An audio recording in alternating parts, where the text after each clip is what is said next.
So the state of Colorado has $3 million to give Harvey Weinstein to make a movie that doesn't even take place in Colorado, but there's no money for roads. CDOT is able to build a brand new headquarters, but there's no money for roads.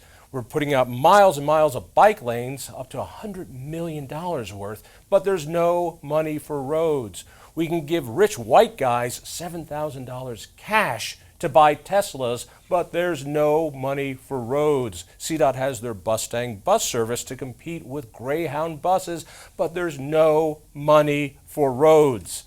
You know what? I'm tired of hearing there's no money for roads.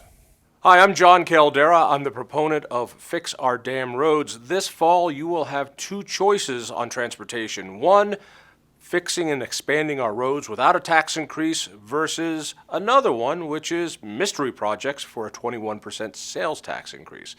So I want to talk about this, and let me make it clear. We're going to say there's enough money inside our current budget to fix and expand our roads.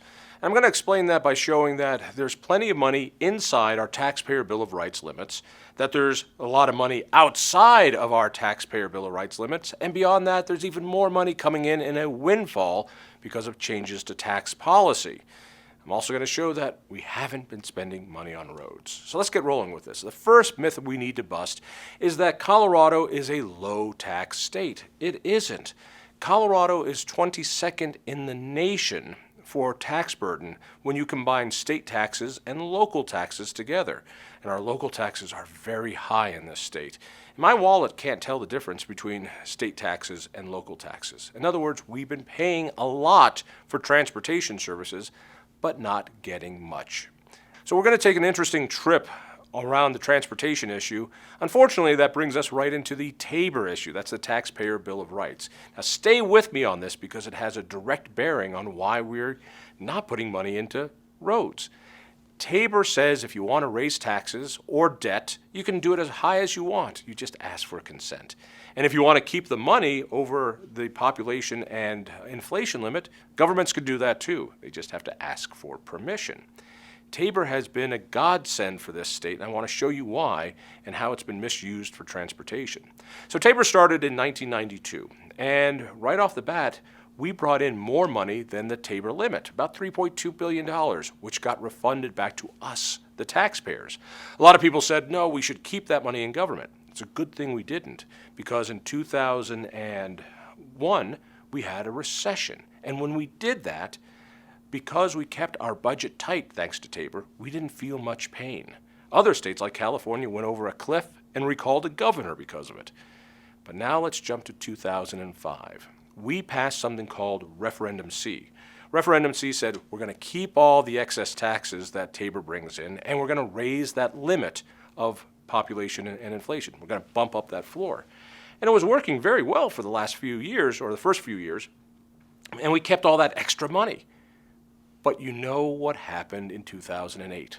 A recession hit, and things got tight. Because we jacked up our budget, because we decided to keep all that excess money, we felt real pain. We had to drop down. And interestingly, if you look at the graph, it shows that if we stayed with Tabor, we would have felt no pain at all in our state budget. Instead, legislators started grabbing money from every pot they could find, every fund, every last little savings account they had, and they started trimming things, including what was supposed to go into roads. Lo and behold, over time, we kept bringing in more and more money thanks to Referendum C. How much more money has gone into Referendum C? $8.5 billion since it started in 2005. Let me say that again. About $10,000 per man, woman, and child has gone into the state budget above and beyond our original Tabor limits. But a lot of that was supposed to be used for roads, so we should have no problem with roads. Well, according to the numbers, we've only spent $50 million of that on roads. Look at this again. $49 million out of all those billions from Referendum C went to roads, and you wonder why you're in a traffic jam. That's the money inside the Tabor limit. Let's talk about outside the Tabor limit. As you know, Tabor allows the government to grow, and if you want it to grow faster, you say yes. I think about it this way. I see the state budget like a whiskey barrel, and the tax money goes into the barrel, and that barrel fills up with resources.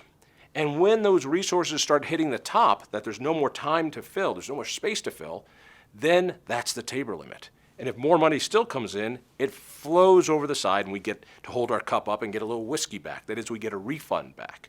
Or they can ask to have a bigger barrel, which is fine too. But something else could happen. As that water level, that whiskey level rises, they could open up the spigot and let cash out. They call those fees and enterprise zones. That is, when it looks like it's getting time to refund money back to taxpayers, they open up the spigot and they call it the growth dividend or the hospital provider fee or the faster fee or the mill levy freeze, and they lower the level in the barrel so more tax money can come in.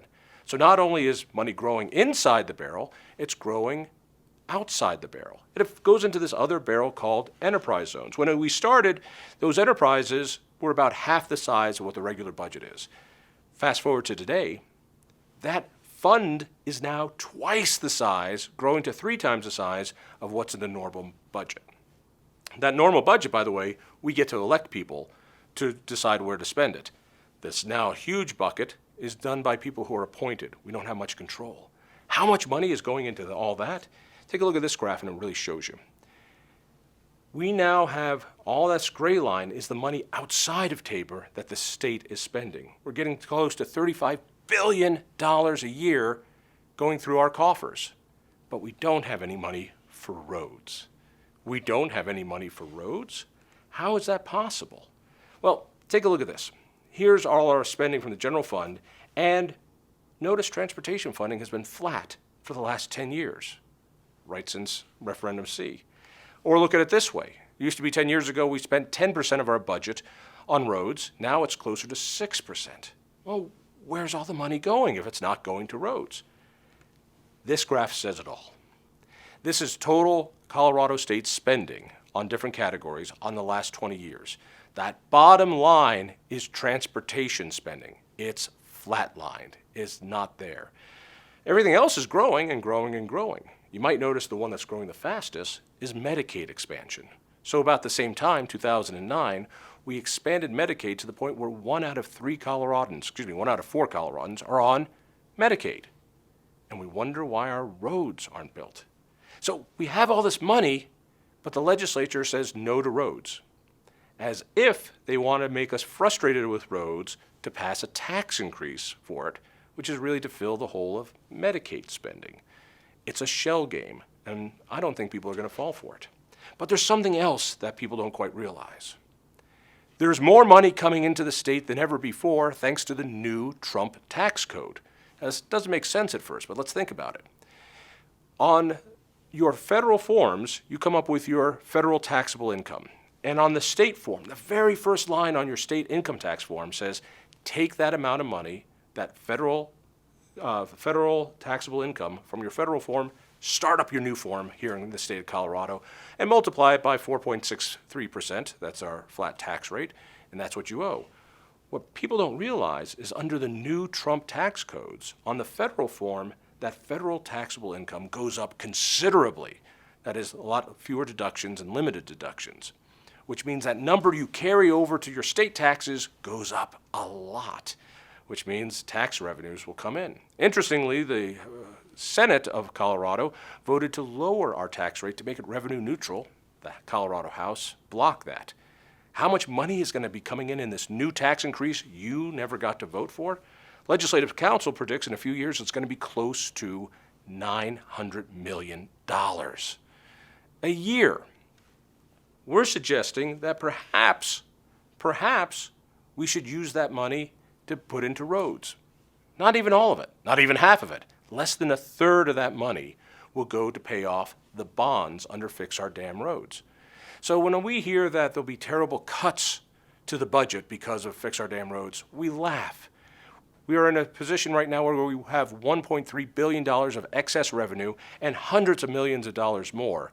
Now's the time to invest in our roads. Now's the time to do what Bill Owens did 20 years ago, which is bond now and get those road projects going. Let's talk a little bit about where some of that money is going as well.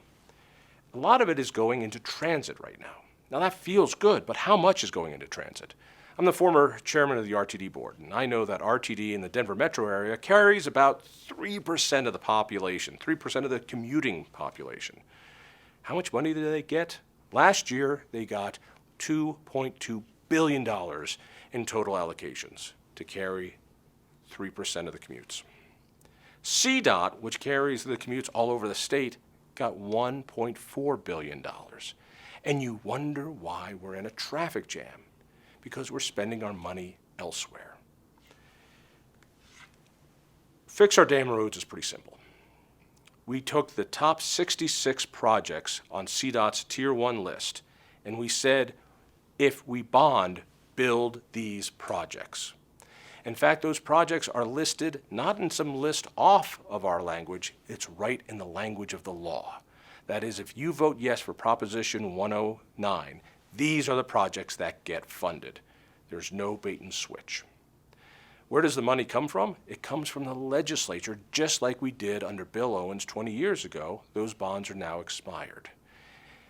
There's a competing measure by the Denver Chamber of Commerce that would raise sales tax 21%. Now theirs is a beautiful Christmas tree of ornaments. Money will go into roads, mystery money will go into a transit fund, which we don't know what it'll be, and money will go to a slush fund for cities, and again, we don't know what that will be. We do know that it'll raise sales taxes very high. Working families in Commerce City will be paying 10% sales tax. It's one of the reasons why Mayor John Suthers opposes the tax increase and endorses our proposal. He knows that it will hit a limit of tax capacity in Colorado Springs, and they won't be able to renew their local transportation taxes. He figures they're going to lose $38 million in funds instead of doing this. That's why Bill Owens and John Suthers and business groups like Colorado Concern and the Colorado Springs Chamber of Commerce endorse Proposition 109. You have a choice this fall. It's a very simple one. Mystery projects with a huge, regressive sales tax increase, or use a fraction of this amazing surplus we have in the Colorado state budget to fast-track 66 of the most needed infrastructure improvements in the state. It's going to be up for you to decide. Go to fixourdamnroads.com and give me any questions. Thank you so much.